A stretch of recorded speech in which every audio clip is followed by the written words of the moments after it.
Welcome students. Physics के आज के क्लासेस में आपका स्वागत है। आज हम एनसेम्बल के बारे में इसमें पढ़ेंगे। एनसेम्बल जिसको हम समुदाय कहते हैं, ये बीएससी सेकेंड ईयर के सिलेबस का टॉपिक है। अलग अलग यूनिवर्सिटी में इसको अलग अलग ईयर के सिलेबस में रखता है। तो यदि हम देखेंगे छत्तीसगढ़ का, तो यहाँ पर आपको सेकेंड ईयर के सिलेबस पर मिल जाएगा ये। अब यहाँ हम देखते हैं कि एनसेम्बल वगैरह होता क्या है, और ये मोस्ट आईएमपी टॉपिक है। इसको गिब्स एनसेम्बल के नाम से भी जाना जाता है।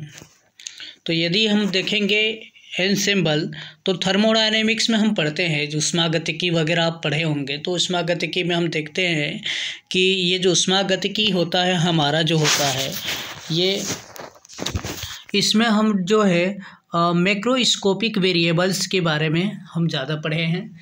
अब थर्मोडायनेमिक्स में आप दाब, आयतन, आंतरिक ऊर्जा और एंट्रोपी और ताप के बारे में ज़्यादा पढ़ेंगे। जितना भी रिलेशन किए हैं इसी से रिलेटेड है। और ये जो है थर्मोडायनेमिक हम जो पढ़े ऊष्मागतिकी, वहाँ पर हम क्या करते हैं, यह हम वहाँ पर हम माइक्रोस्टैटिक के बारे में नहीं पढ़ते हैं। जैसे कि हम थर्मोडायनेमिक्स में गैसों के गति के बारे में पढ़ते हैं, कैसे जो है ताप जो है हाई टेम्परेचर से लो टेम्परेचर तक कैसे ऊष्मा जो है हमारा ट्रांसफ़र होता है, हीट, इसके बारे में हम पढ़ते हैं। लेकिन उसके माइक्रो स्ट्रक्चर के बारे में हम नहीं पढ़ते हैं। तो general approach of the statistical mechanics is based on the idea of ensemble. ये जो हमारा स्टैटिकल मैकेनिक्स का जो है, इसमें एनसेम्बल के आइडिया पर ये आधारित है। एनसेम्बल क्या चीज़ है यदि हम देखेंगे, तो एनसेम्बल एक प्रकार से इमेजिनरी कलेक्शन है microstate that are compatible with a specified microstate of thermodynamic system. एक प्रकार से ये इमेजिनरी कलेक्शन है माइक्रोस्टेटों का, सूक्ष्म अवस्थाओं का एक इमेजिनरी कलेक्शन हम कह सकते हैं। यदि हम देखेंगे तो macro variables can prescribe through or sense, but the same cannot be done with variables like position, velocity, individual atom or molecules constituting the system। तो ये जो होता है मैक्रो वेरिएबल्स जो होता है, ये हमारे इसके समान नहीं है। जैसे कि हम स्थिति लेते हैं, वेग लेते हैं, इसके समान नहीं है, इससे भी ये सूक्ष्म होते हैं। जो हमारे स्टैटिकल से ये हमारा जो है connecting between macroscopic and the microscopic variables, इन दोनों के बीच में ये कनेक्शन बताता है स्टैटिकल मैकेनिक्स। और हम इसमें जो है माइक्रोस्टैटिक्स में इलेक्ट्रॉन, न्यूक्लियन मीन्स हम इसमें पढ़ते हैं जो न्यूक्लियस के अंदर रहता है। तो न्यूक्लियस के अंदर क्या पार्टिकल रहता है? न्यूक्लियस के अंदर दो ही पार्टिकल रहते हैं, न्यूट्रॉन रहते हैं और प्रोटॉन। इनको हम न्यूक्लियन के नाम से जानते हैं। एटम एंड मॉलिक्यूल्स, इन सब के बारे में हम माइक्रोस्टैटिक में पढ़ते हैं। तो यहाँ पर जो है मैक्रोस्कोपिक प्रॉपर्टी और इन सभी को लेकर के हम इनका एवरेज पढ़ते हैं। जैसे हमारा हो जाता है मैक्रो वेरिएबल्स में, देखिए यहाँ पर इलेक्ट्रॉन, प्रोटॉन, न्यूट्रॉन। जो प्रोटॉन और न्यूट्रॉन ही हमारा न्यूक्लियन में आता है, क्योंकि ये न्यूक्लियस के अंदर पाए जाते हैं। और मैक्रो वेरिएबल्स में हम pressure, volume, internal energy, entropy, temperature, इन सब के बारे में हम पढ़ते हैं। थर्मोडायनेमिक्स में जनरली तौर पर आप लोग पढ़े हुए होंगे। तो अब हम देख लेते हैं कि स्टैटिक्स में हम सिस्टम किसको बोलेंगे। थर्मोडायनेमिक्स में तो हम सिस्टम को जान चुके हैं, थर्मोडायनेमिक्स में सिस्टम वगैरह के बारे में हम पढ़ चुके हैं, और केमिस्ट्री वगैरह में भी आप सिस्टम वगैरह के बारे में पढ़ते हो। अब यहाँ पर हम स्टैटिक्स में सिस्टम से हम क्या समझेंगे। यहाँ पर यदि हम देखेंगे स्टैटिक्स में, तो स्टैटिक्स में सिस्टम हम उसको बोलेंगे जिसमें एक या एक से अधिक स्वतंत्र भाग हो। उदाहरण के लिए 2n पार्टिकल को दो भागों में बांटना है, या विभिन्न ऊर्जा अथवा संवेग अवस्था में इसको बांटना है, तो 2n पार्टिकल और दो बॉक्स का ऊर्जा अवस्थाओं को मिला करके हम इसको बोलेंगे सिस्टम बोलेंगे। यहाँ पर सिस्टम हम किसको बोलेंगे? 2n पार्टिकल और 2 बॉक्सों को मिला करके हम इसको सिस्टम बोलेंगे। जैसे कि ये पार्टिकल से मान लेते हैं कि इसकी संख्या 2n है और ये 2 बॉक्स हैं जिस पर इसको बांटना है। कैसे बांटना है? जैसे कुछ पार्टिकल को A में बांटना है, कुछ पार्टिकल को B में बांटना है, इस तरीके से बांटना है, जिसको हम प्रायिकता कहते हैं। जिसे प्रायिकता में आप पढ़ते हो इन सभी चीज़ों को, इस तरीके से हमको डिस्ट्रीब्यूट करना है। तो दोनों को ओवरऑल ये 2n पार्टिकल और इन दोनों बॉक्स दोनों को मिला करके हम सिस्टम कहेंगे, इसको हम निकाय कहेंगे यहाँ पर। ठीक है, अब आगे बढ़ते हैं हम। अब concept of Gibbs and symbol. Gibbs and symbol का कॉन्सेप्ट किसने दिया, इसका पोस्टुलेट किया था? तो ये गिब्स एंड सिंबल को जो है एक अमेरिकन साइंटिस्ट जोसिया विलार्ड गिब्स ने 1902 में दिया था, है ना। ये एक अमेरिकन साइंटिस्ट हैं। गिब्स ने 1902 में ऐसे निकायों को जिनके जो है एनर्जी, वॉल्यूम, टेम्परेचर आदि प्रॉपर्टीज़ वगैरह एक समान होते हैं, उनको एक समुदाय पर लिया, उनको एक एंसेम्बल कहा। जैसे कि हम देखते हैं, क्या बोलते हैं हम यहाँ समुदाय किसको बोलते हैं? हम बोलते हैं कि उस धर्म का समुदाय, उस धर्म का समुदाय या संप्रदाय। तो हम उनको ऐसे क्यों बोलते हैं, अलग अलग धर्मों के संप्रदाय? तो वहाँ पर हम देखते हैं कि उनके जो कुछ एक्टिविटीज़ वगैरह होते हैं वो समान होते हैं किसी एक समुदाय पर, तो इसीलिए हम उसको एक समुदाय कह देते हैं। वैसे ही किसी निकाय पर यदि कुछ चीज़ें समान रहेंगे तो उनको एक समुदाय कहेंगे। यानी ऐसे निकायों के समय बहुत सारे निकाय होंगे, बहुत सारे सिस्टम जिनमें कुछ चीज़ें समान होंगे, उनको हम समुदाय कहेंगे। अब देखो, ये समुदाय की ज़रूरत क्यों पड़ी? यदि हम समुदाय की ज़रूरत की बात करेंगे तो ये हम गिब्स एंड सिंबल से समझ सकते हैं। पहले इसका हम फिजिकल सिग्निफिकेंस देख लेते हैं गिब्स एंड सिंबल का। यदि हम किसी सिस्टम से रिलेटेड फिजिकल क्वांटिटी जैसे कि प्रेशर, वॉल्यूम, टेम्परेचर आदि का वैल्यू निकालना है हमें, तो सिस्टम के ऑब्जर्वेशन से उसका हम क्या कर लेते हैं, एवरेज वैल्यू फाइंड कर लेते हैं। और इस एवरेज वैल्यू को हम एवरेज ओवर टाइम भी कहते हैं, और एवरेज वैल्यू से हम वैल्यू निकाल लेते हैं। जैसे कि हमको प्रेशर वगैरह, वॉल्यूम वगैरह का रहेगा तो। लेकिन एवरेज वैल्यू के लिए ये आवश्यक शर्त है कि उसके प्रारंभिक अवस्थाएं वगैरह एक समान होनी चाहिए, या उसके प्रारंभिक अवस्थाएं हमको ज्ञात होनी चाहिए। तो बहुत सारे ऐसे हम ऑब्जर्वेशन डाटा होते हैं जिनका प्रारंभिक स्थिति हमको ज्ञात नहीं है। तो प्रारंभिक स्थिति ज्ञात नहीं है तो हमको इसके कैलकुलेशन करने के लिए कुछ दूसरा तरीका करना चाहिए।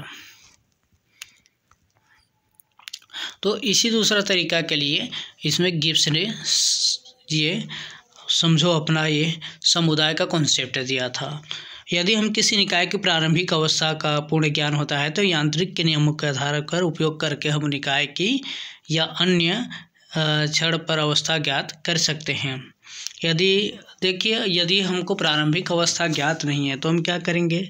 यदि निकाय की प्रारंभिक अवस्था का पूर्ण ज्ञान नहीं है तो हम सांख्यिकी विधि से उसके सर्वाधिक प्रसंभाव्य, जिसको हम मोस्ट प्रोबेबल कंडीशन कहते हैं, उस अवस्था को हम ज्ञात कर सकते हैं। क्योंकि निकाय के एक बार प्रेक्षण लेने से प्राप्त परिणाम में क्या होता है, थोड़ा सा संदिग्धता रहेगा कि एक बार जैसे आप रिजल्टेंस लेते हैं तो वो रिजल्टेंस सही से आएगा कि नहीं आएगा, इसमें संदिग्धता है। समझो एक प्रकार से उस पर आप कन्फ्यूजन में रहेंगे कि एक बार आप किसी प्रैक्टिकल भी करते हो, आप देखे होंगे प्रैक्टिकल करते हैं तो 2 बार रीडिंग लेते हैं, 3 बार रीडिंग लेते हैं, उसके बाद उसका एवरेज लेते हैं।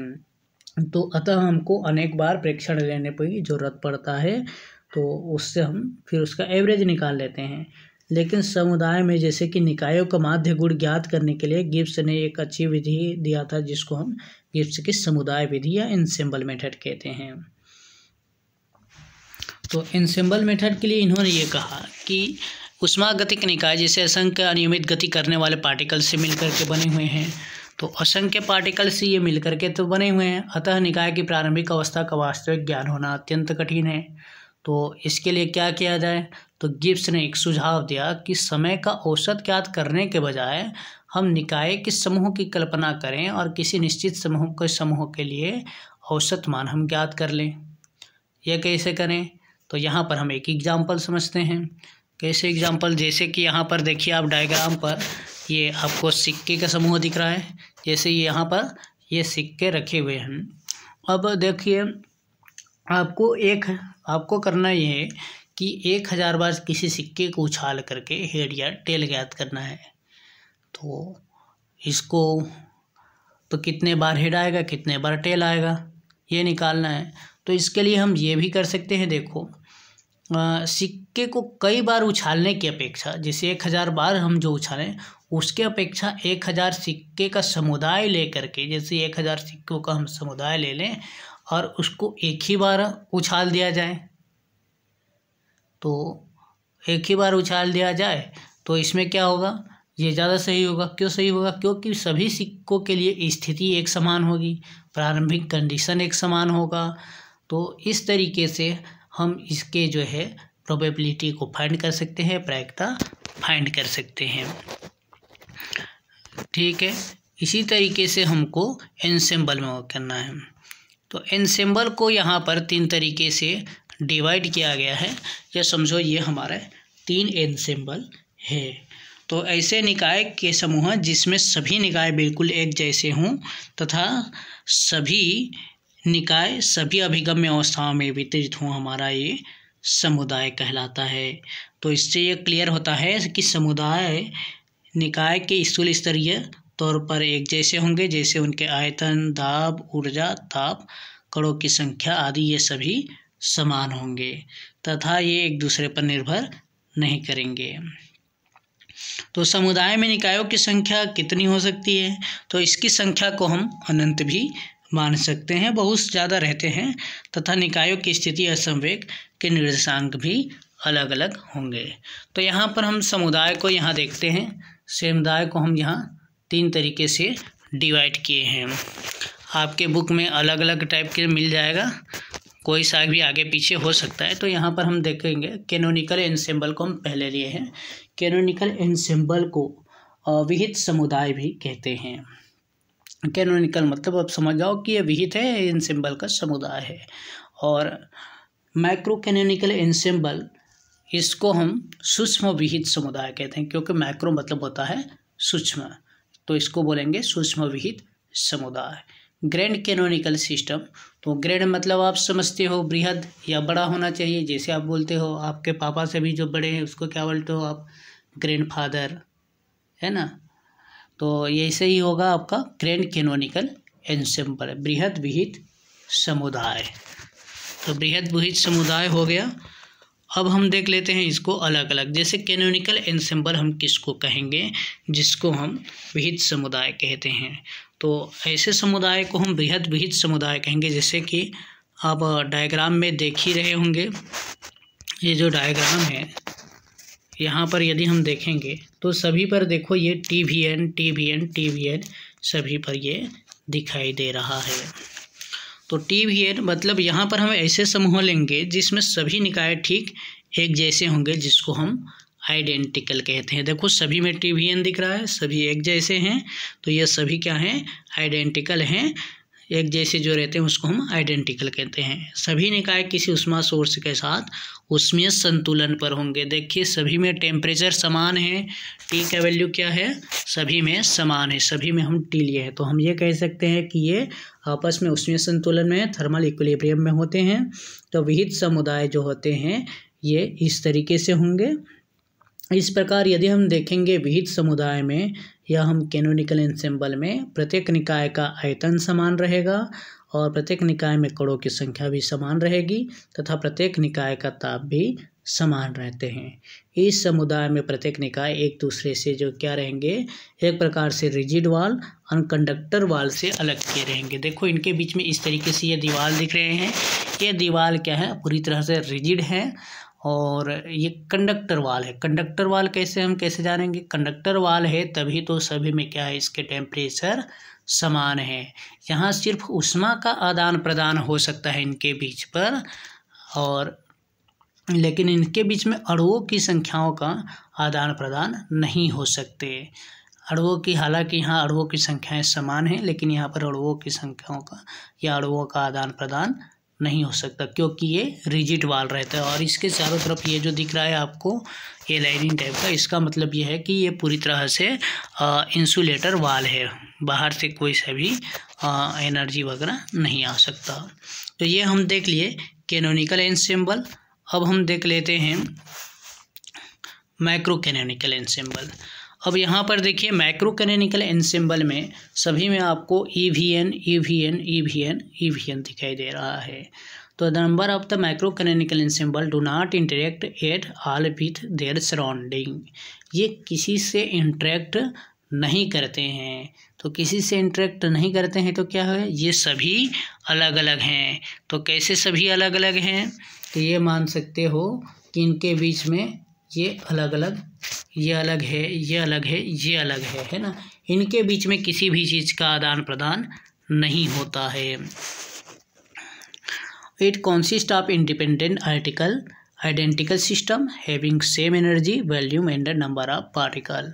ऐसे सिस्टम में क्या होगा, ऐसे सिस्टम में एनर्जी समान रहेगी, ऊर्जाएं जो है सभी का समान रहता है, सभी का आयतन समान रहता है, नंबर ऑफ पार्टिकल्स ये भी समान रहता है। Thus in such ensemble system are separated from each other by rigid wall. ये भी एक दूसरे से क्या है, एक प्रकार से रिजिड वॉल से अलग किए रहते हैं। This ensemble is idealised concept and does not exist in particle. ये क्या है, हमारा एक आइडियलाइज्ड कॉन्सेप्ट है। तो इस तरीके से हम सूक्ष्मविहित समुदाय देख लिए। इसमें हम ये कह सकते हैं कि सूक्ष्मविहित समुदाय में अत्यधिक संख्या में ये विलगित निकायों का समूह होता है, आइसोलेटेड सिस्टम का समूह है, जो आपस में पूर्ण रूप से एक जैसे तो होंगे लेकिन ये अलग अलग रहेंगे। सूक्ष्मविहित समुदाय के प्रत्येक निकाय की ऊर्जा, आयतन और कणों की संख्याएं समान होती हैं, ये कह सकते हैं। और इसमें प्रत्येक निकाय एक दूसरे से दृढ़ व ऊष्मारोधी दीवार द्वारा अलग अलग रहते हैं। तो इसमें जो है टेम्परेचर का, इसमें हम कह सकते हैं हीट का जो है एक दूसरे पर एक्सचेंज नहीं होता है। इसमें जो है एक दूसरे को हीट ये नहीं दे सकते हैं। तो ये हो गया हमारा मैक्रो कैनोनिकल एंसेंबल। हम इसका एग्जाम्पल नेक्स्ट में देखेंगे आगे में, पहले हम इसको देख लेते हैं। तो अब हम जाते हैं नेक्स्ट में ग्रैंड कैनोनिकल एंसेंबल। तो ये जो ग्रैंड कैनोनिकल एंसेंबल है, इसमें जो होता है, इसमें टी भी म्यू होगा।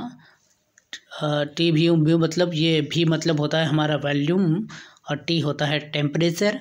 म्यू जो होता है हम जिसको बोलते हैं chemical potential.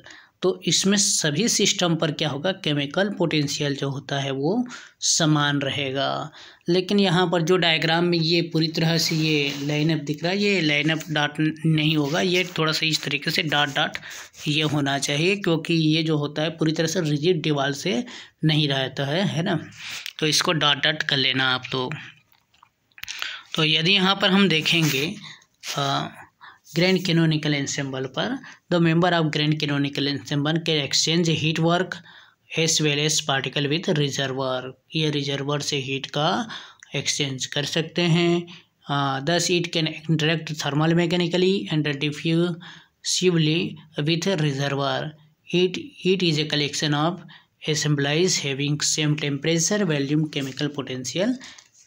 The end of visual assemble are separated by rigid permeable and diathermic wall. तो ये क्या होता है, ये परमेबल मतलब ये जो होता है इनके बीच में जो दीवारें हैं ये परमेबल है, मतलब ये डॉट डॉट वाले दीवारें हैं। यहाँ से जो देखिए यहाँ पर एन का एक्सचेंज हो सकता है, नंबर ऑफ पार्टिकल यहाँ से ये वाले सिस्टम से ये वाले सिस्टम में आ सकते हैं, ये वाले सिस्टम से ये वाले सिस्टम में जा सकते हैं। इस तरीके से नंबर ऑफ पार्टिकल का एक्सचेंज इसमें हो सकता है। और ये डाइथर्मिक रहता है, तो यहाँ से जो है ये हीट का भी इसमें एक्सचेंज हो सकता है। ठीक है, तो ये तो रह गया हमारा, ये हो गया हमारा ग्रैंड कैनोनिकल एंसेंबल, जिसको हम बृहद विहित समुदाय कहते हैं। तो इसमें क्या रहेगा, प्रत्येक निकाय एक दूसरे से दृढ़, सुचालक तथा पारगम्य दीवार। ये पारगम्य दीवारें रहेंगे। दीवार तो समझो दृढ़ भी मान सकते हैं, लेकिन वही है कि ये पारगम्य रहेंगे। इसमें जो है कण एक दूसरे के पास जा सकते हैं। यहाँ पर निकाय उसमें ऊर्जा तथा कणों का जो है आदान प्रदान हो सकता है, जिससे सभी निकायों का ताप और रासायनिक विभव समान हो जाता है। लेकिन कणों की संख्याएँ जो होती हैं इसमें परिवर्तन होती रहती हैं। तो इतना छोटा छोटा चीज़ों को इस पर याद रखना है। किसी में TVN समान है, किसी में EVN है, पहले वाले में TVN है, दूसरे वाले में EVN है। जो ग्रैंड कैनोनिकल है इसमें हम ले रहे हैं VT म्यू, के म्यू जो होता है हमारा केमिकल पोटेंशियल। एग्जाम्पल देख लेते हैं। तो एग्जाम्पल है कैनोनिकल एनसेम्बल का, the water molecules in the teapot are good example of the canonical ensemble. तो यह हमारा कैनोनिकल एनसेम्बल का एग्जाम्पल है। Macro canonical ensemble, a large number of identical teapot stored in perfectly insulating thermoplast present in example of macro canonical ensemble। तो ये macro canonical ensemble का ये example है। तो जैसे मैक्रो कैनोनिकल एनसेम्बल में हम यही पढ़े थे कि ये तो हमारा रहता है आइसोलेटर रहता है, तो ये समझ सकते हो बहुत सारे थर्मस को किसी एक डिब्बे पर रख दिया गया है, इस तरीके से आपके समझने के लिए है। तो ये मैक्रो कैनोनिकल एनसेम्बल का एग्जाम्पल हो जाएगा। और हम देख लेते हैं ग्रैंड कैनोनिकल एनसेम्बल का एग्जाम्पल। तो ग्रैंड कैनोनिकल में ये रहेगा हमारा, ये large number of identical grains of sugar T pots present in example of grand canonical ensemble. तो ये ग्रैंड कैनोनिकल एनसेम्बल का एग्जाम्पल है। तो बहुत सारे, जैसे कि यहाँ पर शक्कर के दाने हैं, तो सभी के शक्कर के दाने पर क्या रहेगा, इस पर जो यदि हम देखेंगे तो इसका जो है केमिकल पोटेंशियल समान रहेगा, सभी के लिए टेम्परेचर और वॉल्यूम समान रहेगा। तो इस तरीके से हम इसके बारे में हम देख चुके हैं। अब बाकी के वीडियो हम नेक्स्ट में करेंगे।